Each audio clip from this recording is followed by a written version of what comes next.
आनंद मठ। आनंद मठ और ऋषियों की अनमोल धरोहर को संजोएं।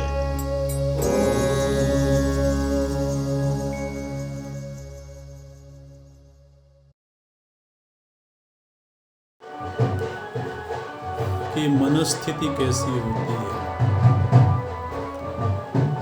कौन व्यक्ति आत्मविद्या का जिज्ञासु बनता है, तो उस मनस्थिति का वर्णन वशिष्ठ जी करते हैं। वह विवेकशील होता है और विवेक से उसको वैराग्य की प्राप्ति होती है और उसका हृदय, उसका मन रज और तम इन गुणों की न्यूनता में चला जाता है, सत्व गुण की वृद्धि हो जाती है और भगवत कृपा से उसके मन में परमात्म तत्व को जानने की इच्छा जागती है।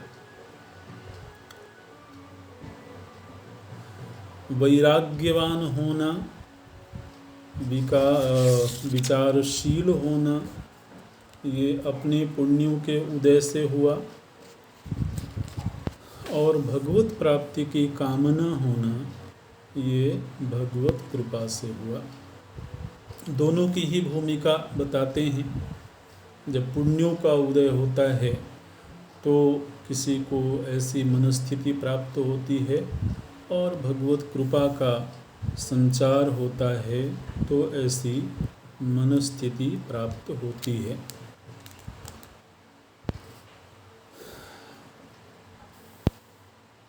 ये केचन समारंभायाश्च काश्चन दृष्टयः ते च ताश्च पदे दृष्टे निःशेषम यान्ति वैषमम्। जिनको परमात्म दर्शन हो जाता है या कहीं ब्रह्म साक्षात्कार हो जाता है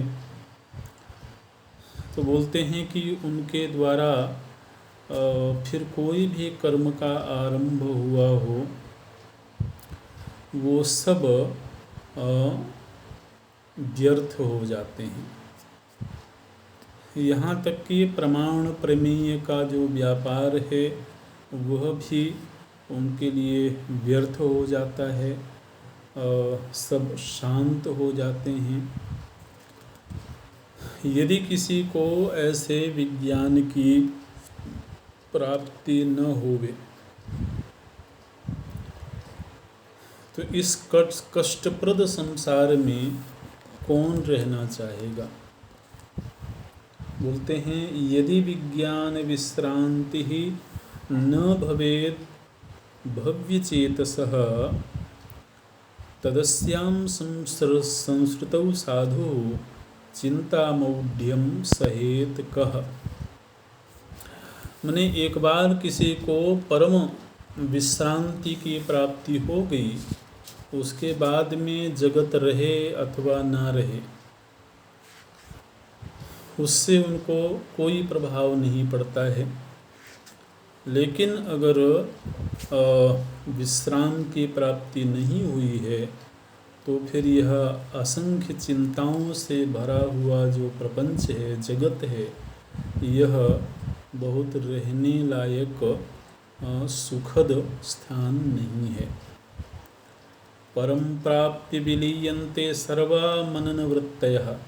यहाँ तक कि जिसको परम प्राप्ति हो जाती है, परमात्म प्राप्ति हो जाती है, उसके फिर मन की वृत्तियाँ भी शांत हो जाती हैं, ऐसा वशिष्ठ जी बोल रहे हैं। फिर उनको अपने कुशल अथवा अकुशल की चिंता नहीं रह जाती है, सारी चिंताएं निर्मूल हो जाती हैं। जिनको परमात्म प्राप्ति हो जाती है दुस्सह राम संसार विषावेश विसूचिका योगमारूढ़ मंत्रेण पावनेन प्रशाम्यति। यहाँ पर थोड़ा सा वैराग्य को बढ़ाने के लिए, वैराग्य को प्रबल करने के लिए वशिष्ठ जी इस जगत का बीभत्स रूप, भयावह रूप हम लोगों के सामने प्रस्तुत करते हैं। बोले ये जो संसार विष है, यह इतना बड़ा रोग है। संसार विष, संसरण रूप जो ये रोग है, यह बड़ा भयावह है, दुस्सह है। इस संसरण रूपी रोग को सहना बड़ा कठिन है। इसको केवल योगारूढ़ होकर के ही शांत किया जा सकता है। यह विसूचिका की तरह से है। विसूचिका हिंदी में जिसको हैजा बोलते हैं, तो उसको संस्कृत में विसूचिका बोला जाता है। तो यह संसरण रूपी विसूचिका है। संसार विष आवेश विसूचिका दुस्सह, यह रोग बड़ा ही कष्टप्रद है। योगारूढ़ मंत्रेण, योग गारुड़ मंत्रेण, यह जो योग मंत्र है अर्थात आत्मविद्या रूपी जो मंत्र है, इस मंत्र के जरिए ही इस रोग को शांत किया जा सकता है।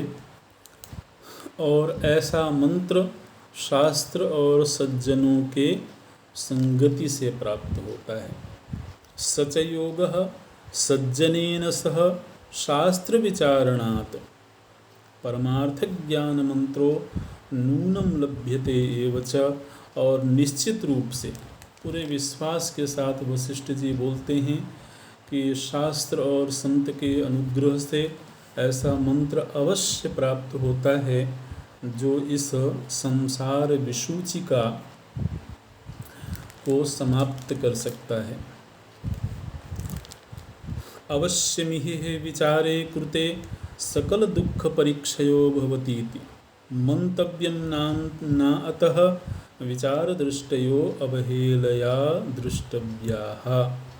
बोले कि निश्चित रूप से समस्त दुखों की निवृत्ति के लिए परमात्मा विचार करना ही चाहिए। अवश्यम इह ही विचारे कृते, और जिसने व्यवस्थित तरीके से आत्म तत्व का विचार किया उसके दुखों का क्षय होता है, ये अवश्य है।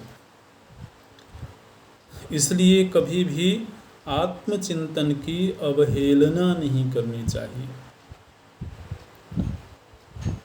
न अतः विचार दृष्टयः अवहेलया दृष्टव्याः।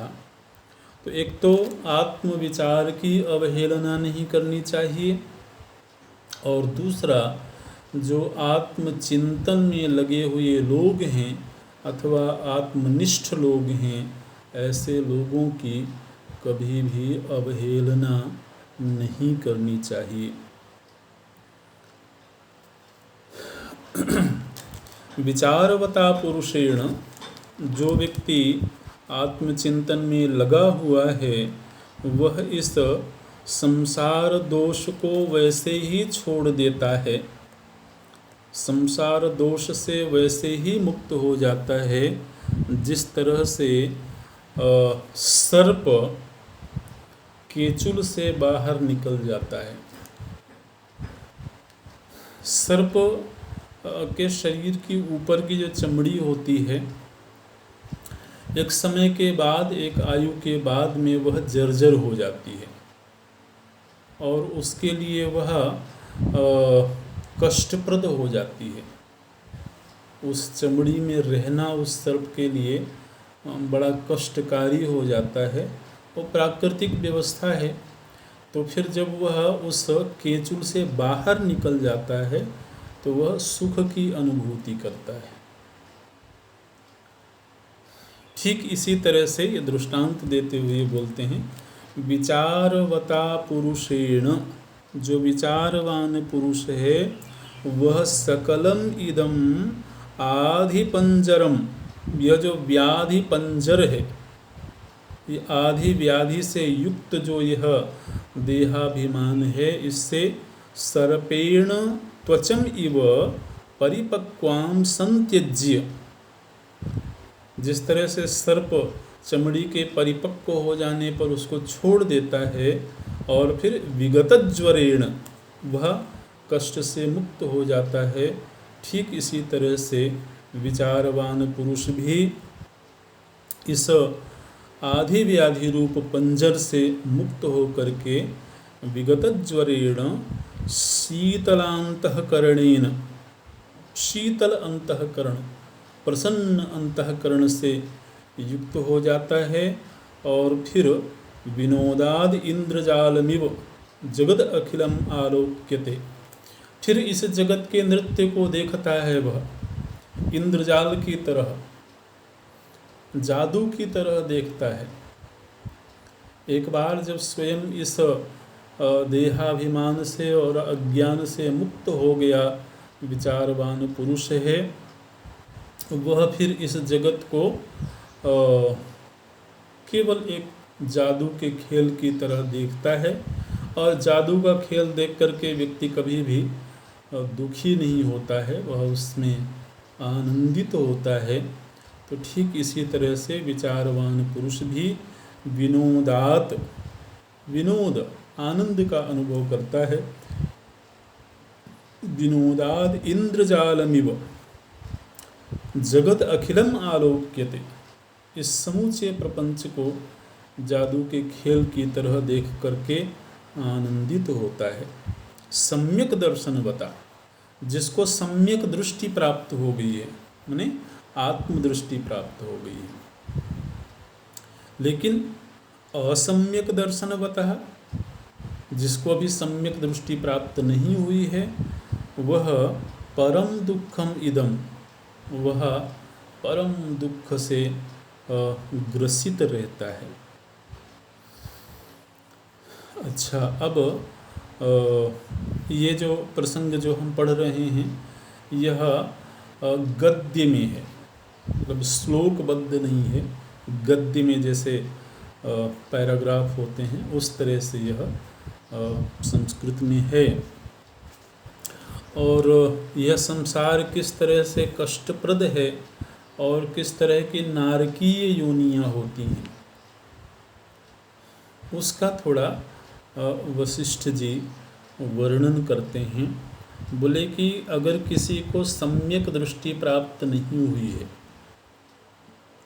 और किसी को संसार में ही अनुराग है, विषयों में ही अनुराग है, तो उसकी क्या स्थिति होती है। बोले इस संसार में रहते हुए ही वह इस तरह के कष्टों का अनुभव करता है। विषमो ही अतितराम संसार रागः, जिसको अत्यधिक संसार से राग हो रखा है, उसको किस तरह के कष्ट होते हैं। बोले कि भोगीव दशति, उसको इस तरह की पीड़ाएं मिलती हैं जैसे कि सर्प डस ले तो व्यक्ति पीड़ित होता है। भोगीव दशति। असीरीव छिनत्ति, जैसे तलवार से किसी को काट दिया जाए तो उसको कष्ट का अनुभव होता है, उस तरह संसारी व्यक्ति को इस जगत में कष्ट का अनुभव होता है। कुंत इव वेधयति, भाले से जैसे किसी के ऊपर प्रहार किया जाए, भाला चुभो दिया जाए तो उसे पीड़ा होती होगी, उस तरह के कष्ट इस जगत में प्राप्त होते हैं। रज्जुरिव आवेष्टयति, रस्सियों से किसी को जकड़ दिया जाए तो वह जिस तरह बंधन का अनुभव करता है और बंधन में पीड़ा का अनुभव करता है, वह स्थिति संसारी व्यक्ति की होती है। पावक इव दहति, किसी को अग्नि के हवाले कर दिया जाए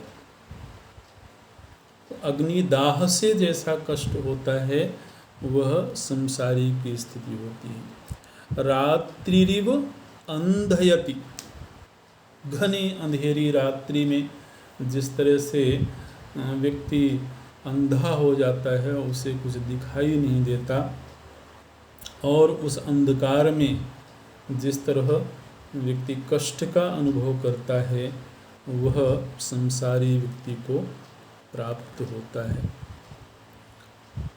आशंकित परिपतित पुरुषान पाषाण इव विवशी करोति, जिस तरह किसी के ऊपर पत्थरों से प्रहार किया जाए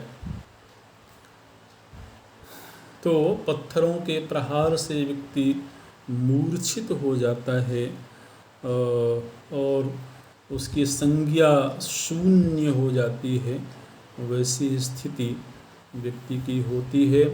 हरति प्रज्ञाम, यह संसार की यात्रा व्यक्ति के समझ को हर लेती है।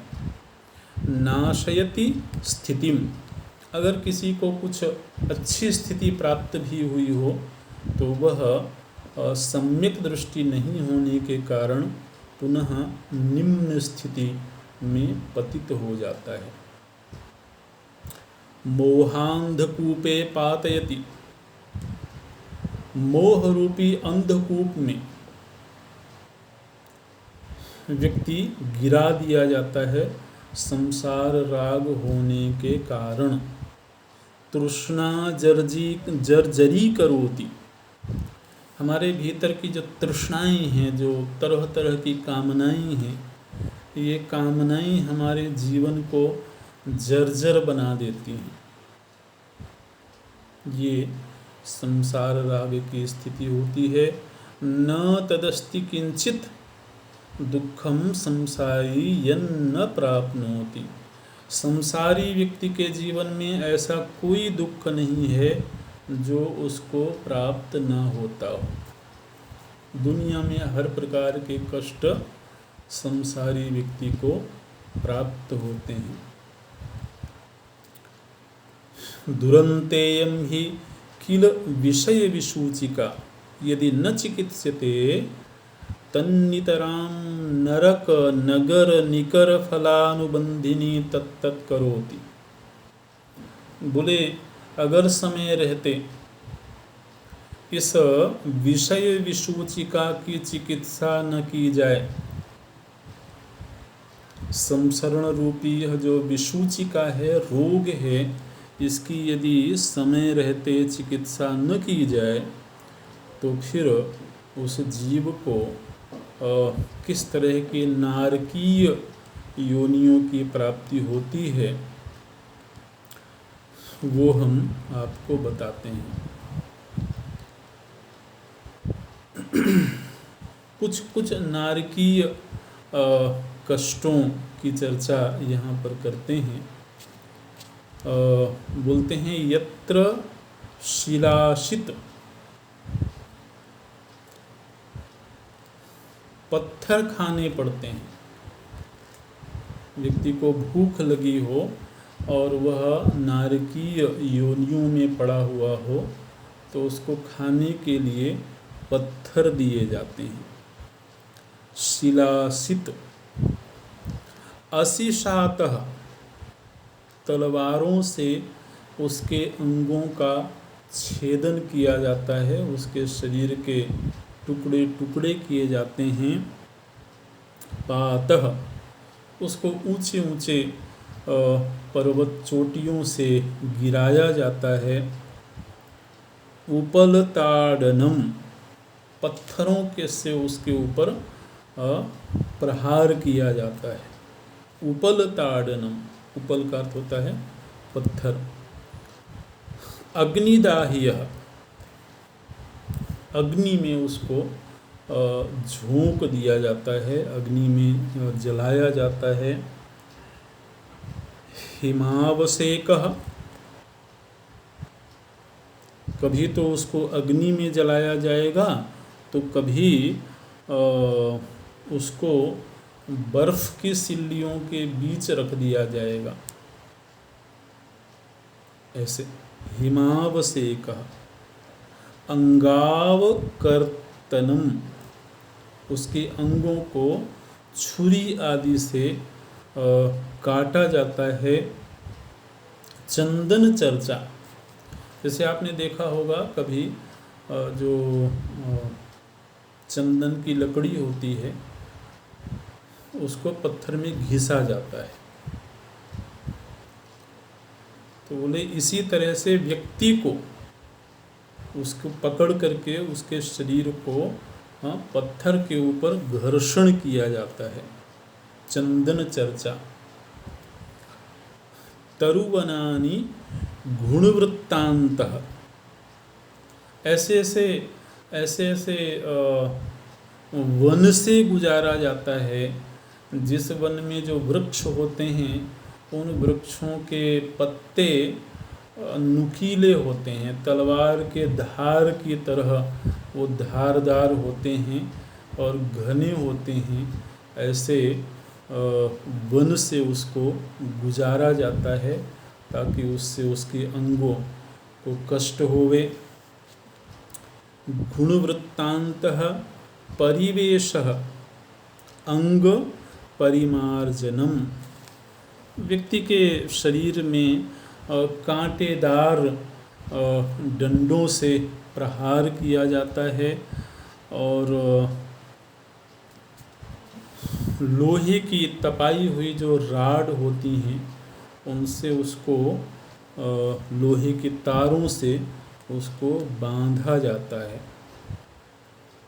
अंग परिमार्जनम अनवरत अनल विचलित समर नाराच निपाता, युद्ध के समय में जिस तरह से तीरों से प्रहार किया जाता है उस तरह से उसके ऊपर प्रहार किए जाते हैं। निदाघ विनोदः, बिना जल दिए और बिना छाया के व्यक्ति को बड़ी कड़ी धूप में बिठा के रखा जाता है। निदाघ बोलते हैं जो बहुत कड़ी धूप होती है तो उसमें उसको बिठा के रखा जाता है। जल प्रदान नहीं किया जाता है, छाया नहीं दी जाती है। धारा गृह सीकर वर्षणम, बड़ी मोटी मोटी वृष्टि की धार गिर रही होती है, बरसात हो रही होती है, उस बरसात में भी उसको खुले में छोड़ दिया जाता है। शिरश्छेदः सुख निद्रा, कभी भी व्यक्ति को सुख की निद्रा प्राप्त नहीं होती है। जैसे व्यक्ति के मुख को कपड़े से अथवा हाथ से दबा दिया जाए तो उसको श्वास लेना कठिन हो जाता है, तो वैसी स्थिति में भी व्यक्ति को रखा जाता है। मूकीकरणम आननम आनन मुद्रा बांधुर्य महानुपचयः, तो इस तरह की विविध यातनाएं व्यक्ति को प्राप्त होती हैं जो इस संसार बंधन से मुक्त नहीं हुआ है, और कुछ ऐसे कर्म हुए हैं जिनके कारण व्यक्ति को नारकीय गतियों में जाना पड़े, तो वहाँ ऐसी स्थितियाँ होती हैं, इस तरह के कष्ट मिलते हैं। तदा एवं विध कष्टचेष्टा सहस्रदारुणे संसार चलयंत्रेस्मिन् राघव न अवहेलनया कर्तव्या, अवश्यमेवं विचारणीयम् एवं च अवबोद्धव्यं यथा किल शास्त्र विचारणा श्रेयो भवति इति। बोलते हैं, हे राघव, इसलिए ऐसे कष्टों से भरे हुए दारुण, सहस्रों दारुण कष्टों से भरे हुए इस संसार रूपी यंत्र के बीच हम सभी लोग फंसे हुए हैं। इस यंत्र के बीच रह कर के कभी भी आत्मचिंतन की अवहेलना नहीं करनी चाहिए। संसार चलयंत्रेस्मिन् राघव न अवहेलनया कर्तव्या, न अवहेलना कर्तव्या। कभी भी मुक्ति की अवहेलना नहीं करनी चाहिए, आत्मचिंतन की अवहेलना नहीं करनी चाहिए, बल्कि अवश्यमेवं विचारणीयम, निश्चित रूप से विचारणा करनी चाहिए। जिस तरह से शास्त्रों ने और गुरुओं ने कहा है, अवश्यमेवं विचारणीयम एवं च अवबोधव्यम, और जिस तरह से शास्त्रों ने बोध का स्वरूप बताया है, उस तरह का बोध, उस तरह का ज्ञान प्राप्त करना चाहिए। यथा किल शास्त्र विचारणात् श्रेयो भवति, जिससे कि शास्त्र का चिंतन करते हुए व्यक्ति को श्रेय की प्राप्ति हो जावे। कुछ दृष्टांत देते हैं वशिष्ठ जी। बोलते हैं कि हे रघुकुल नंदन,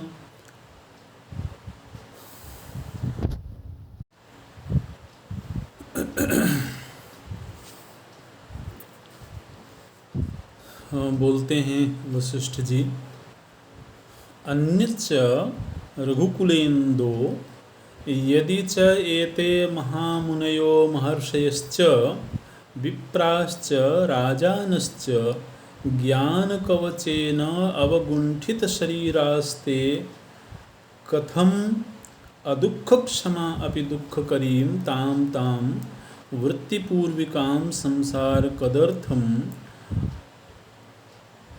अनुभवन्तः सततमेव मुदितम् अनसह तिष्ठन्ति।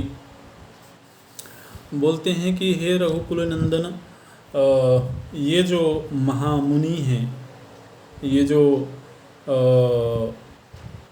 महाराज जनक की तरह राजा हैं, जो विश्वामित्र जी की तरह ऋषिगण हैं, ये भी रहते तो इसी संसार में हैं, लेकिन इस संसार में रहते हुए भी क्या तुम ऐसा मानते हो कि ये लोग संसार दुख से दुखी होंगे?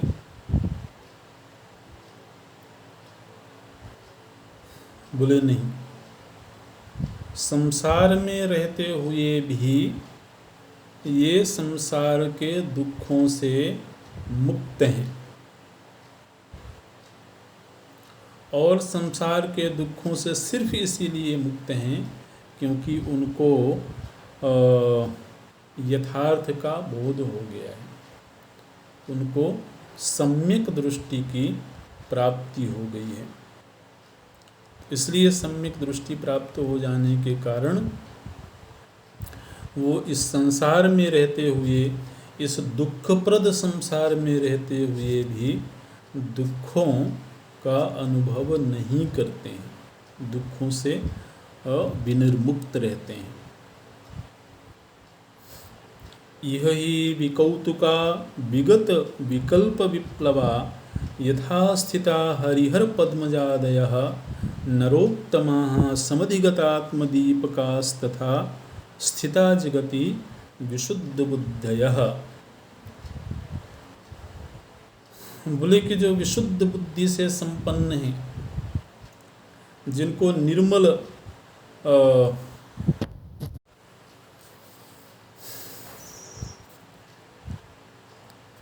अभी आवाज आ रही है आपको?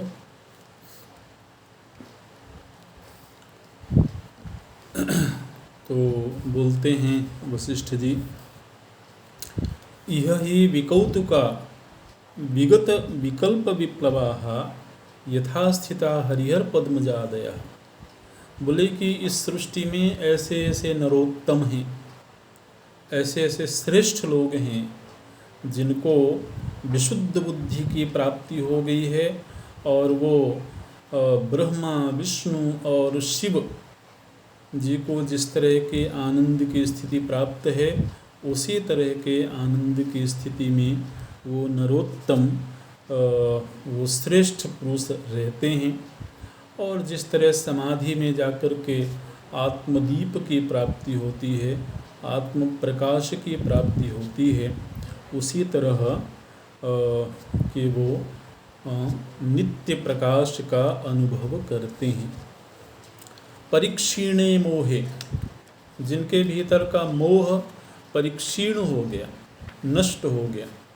विगलित घने ज्ञान जलदे, जिनके भीतर का जो अज्ञान रूपी बादल है वह नष्ट हो गया है।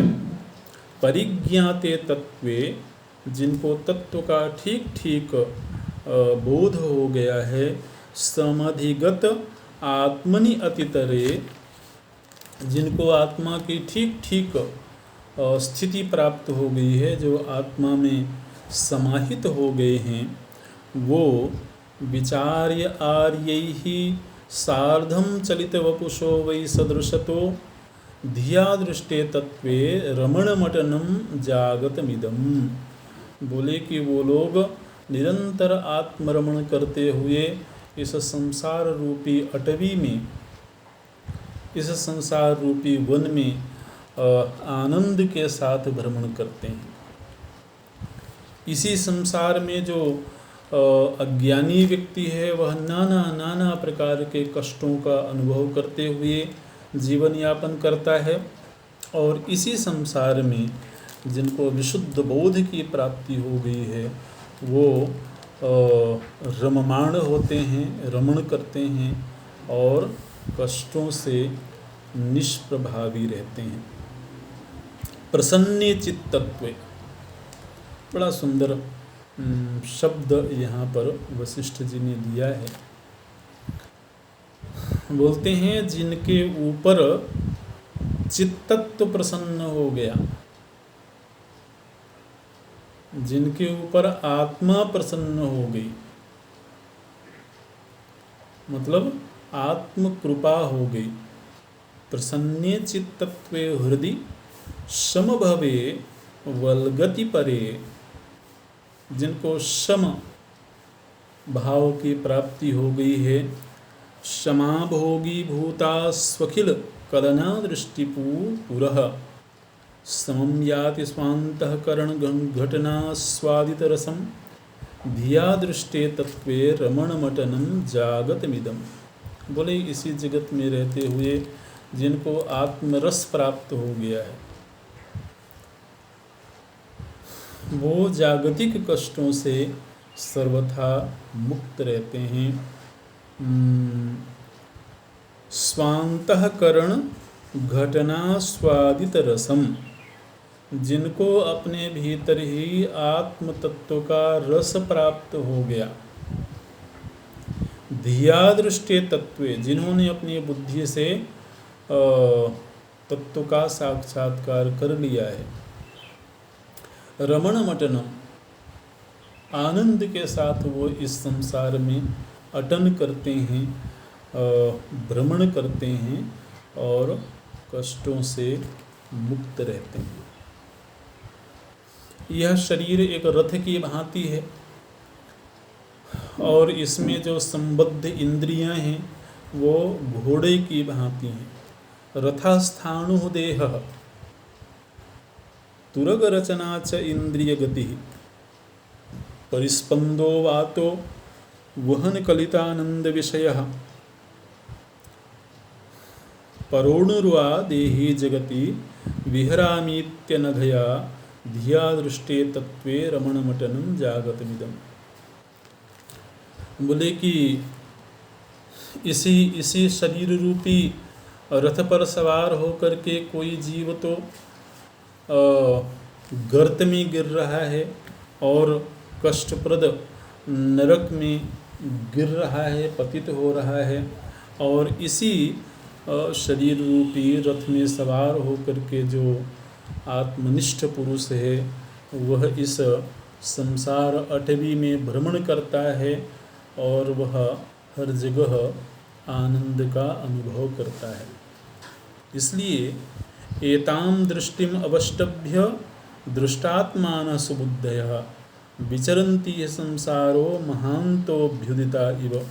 इसलिए बोलते हैं, हे राम, इस दृष्टि को प्राप्त करके, इस दृष्टि माने आत्मदृष्टि, इस दृष्टि को प्राप्त करके जो बुद्धिमान लोग हैं वो इस संसार में विचरण करते हैं और संसार के कष्टों से सर्वथा दूर रहते हैं। न शोचन्ति, न वाञ्छन्ति, न याचन्ते शुभाशुभम, सर्वमेव हि कुर्वन्ति न कुर्वन्ति यः किंचन। यहाँ पर आत्मनिष्ठ महापुरुषों की महिमा का थोड़ा वर्णन कर रहे हैं। बोले वो किसी भी कष्टप्रद परिस्थिति में शोक नहीं करते हैं।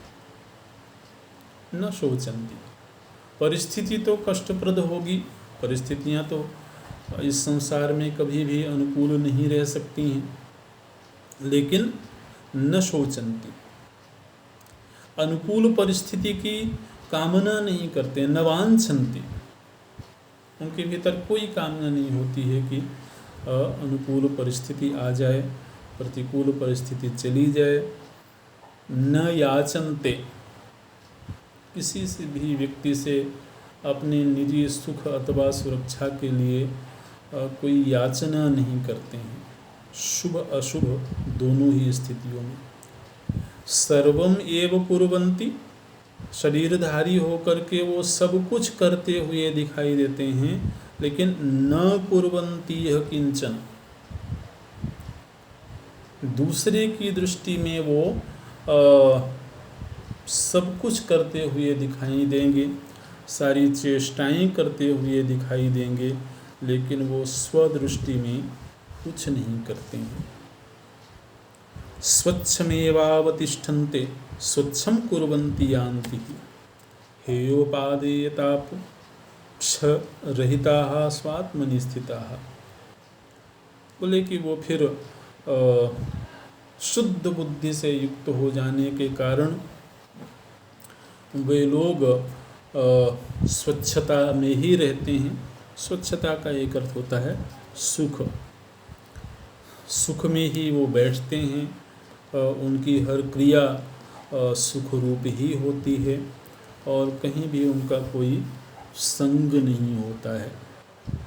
दूसरों की दृष्टि में वो आते हुए दिखाई देते हैं, जाते हुए दिखाई देते हैं, मतलब उनके जीवन में गमनागमन दिखाई देता है। आयान्ति च न आयान्ति, प्रयान्ति च न यान्ति च, कुर्वन्त्यपि न कुर्वन्ति, न वदन्ति वदन्ति च। वो आते हुए अथवा जाते हुए दिखते हैं तो हम शरीर को ही आता जाता हुआ देखते हैं। जो कूटस्थ तत्व में बैठे हुए हैं उनको पता है कि मैं तो सर्वत्र हूँ। आना जाना तो वही होता है ना, जहाँ व्यक्ति का अभाव हो, जहाँ पहले से नहीं है वहीं जाएंगे हम। वो अपने आप को कहीं भी आता जाता हुआ अनुभव नहीं करते हैं। कुर्वन्त्यपि, सब कुछ करते हुए भी न कुर्वन्ति, कुछ नहीं करते हैं। न वदन्ति वदन्ति च, सब कुछ बोलते हुए भी वो मूक हैं, कुछ नहीं बोलते हैं। ये केचन समारंभा याश्च काश्चन दृष्टयः हेयोपादेयतस्तास्ताः क्षीयन्ते अधिगते पदे। जिनको परम पद का बोध हो गया है वो फिर हेय उपादेय रूप किसी भी क्रिया में संलिप्त नहीं होते हैं। यहाँ तक कि यज्ञ यागादि रूप जो क्रियाएं होती हैं उन क्रियाओं में भी उनकी कोई संलिप्तता नहीं होती है। परित्यक्त समस्तेहम मनो मधुर वृत्तिमत सर्वतः सुखमभ्येति चंद्रबिंब इव स्थितम। बहुत सुंदर। बोले कि जिस तरह से चंद्रमा में कभी भी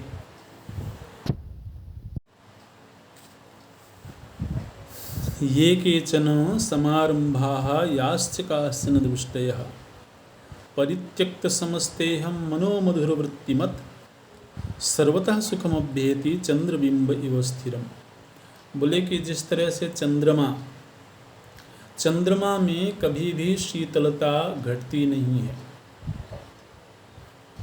चंद्रमा में जो अमृत वृष्टि होती है, चंद्रमा से जो अमृत वृष्टि होती है, उसमें कभी भी कमी नहीं आती है। ठीक इसी तरह से जो बोध संपन्न महापुरुष हैं, उनके आनंद में, आनंद रूपता में कभी कोई कमी नहीं होती है। चंद्रमा की तरह वो निरंतर आनंद का, शीतलता का अनुभव करते हैं। समस्त ईहाओं को छोड़ चुके होते हैं। परित्यक्त समस्त ईहम, समस्तेहम, जितने प्रकार की सांसारिक कामनाएं हैं, उन सभी कामनाओं को वो छोड़ चुके होते हैं। इसीलिए उनका मन निरंतर मधुर वृत्ति, मधुर वृत्ति माने सुख वृत्ति से युक्त रहता है। अपि निर्मन अनारंभम अपि अखिल कौस्तुकम आत्मन्येव न मात्यन्ति इंद्राविव रसायनम। बोले कि उनके भीतर फिर कोई भी संसार संबंधी कामना का उदय नहीं होता है। न करोति इंद्रजालानि न अनुधावति वासनाम बालचापलम उत्सृज्य पूर्वमेव विराजते। बोले कि ये जो संसार की ओर दौड़ना है, ये बाल चपलता है। जिस तरह से बालक खिलौनों की ओर दौड़ता है, जादू देख करके खुश होता है, उधर दौड़ता है, इसी तरह से जो अज्ञानी व्यक्ति है, उसकी संसार की ओर दौड़ एक तरह से बाल चपलता है। वो जो आत्मनिष्ठ पुरुष हैं, वो इस बाल चपलता को छोड़ चुके होते हैं। न करोति इंद्रजालानि न अनुधावति वासना। वो स्वयं फिर किसी प्रकार की वासना से वासित नहीं होते हैं और वासना की ओर दौड़ते भी नहीं हैं। स्वयं में भी किसी प्रकार की चंचलता नहीं रह जाती है। एवं विधा हि वृत्तय आत्मतत्व अवलोकना लभ्यन्ते न अन्यथा। ओम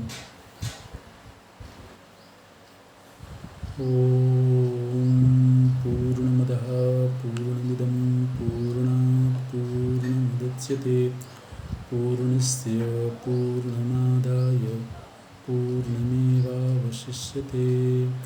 ओम शांति शांति शांतिः।